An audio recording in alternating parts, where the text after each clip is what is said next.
নানি এই নামে আলাদা একটা ইমোশন আছে।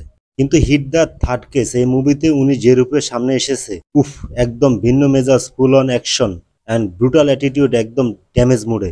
নানি এই মুভিতে অভিনয় করেছে অর্জুন সরকারের চরিত্রে, যিনি পেশায় একজন পুলিশ কিন্তু তার মেজাজ আগুনের মতো, অপরাধীদের সোজা করার ওস্তাদ। আর যেভাবে নানির রাগ অ্যাগ্রেশন তুলে ধরা হয়েছে, পুরাই ম্যাডনেস।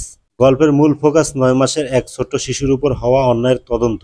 এই একটা কেস অর্জুন সরকারকে এমন এক অপরাধের জগতের মুখোমুখি নিয়ে আসে, সেখান থেকে ফিরে আসা মানে মৃত্যুর মুখ থেকে ফিরে আসা।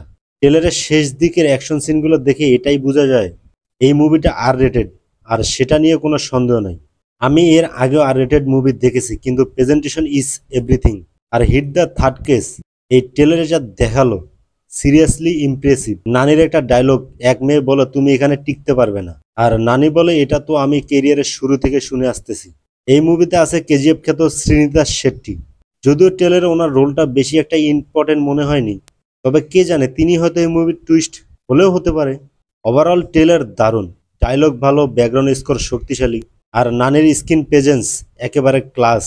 এই মুভিটা আসতেছে মে 1 তারিখে। এই একই দিনে অজয় দেবগানের রেড 2 রিলিজ হবে থিয়েটারে। আমি বলবো এই রেসে হিট 3 নিজের জায়গা ঠিক করে নেবে বক্স অফিসে। আপনাদের কি মনে হলো ট্রেলার দেখে, কেমন লাগলো কমেন্ট করে জানাবেন। আর ভালো লাগলে ভিডিওটা শেয়ার করে দিয়েন। দেখা হবে পরের ভিডিওতে। আল্লাহ হাফেজ।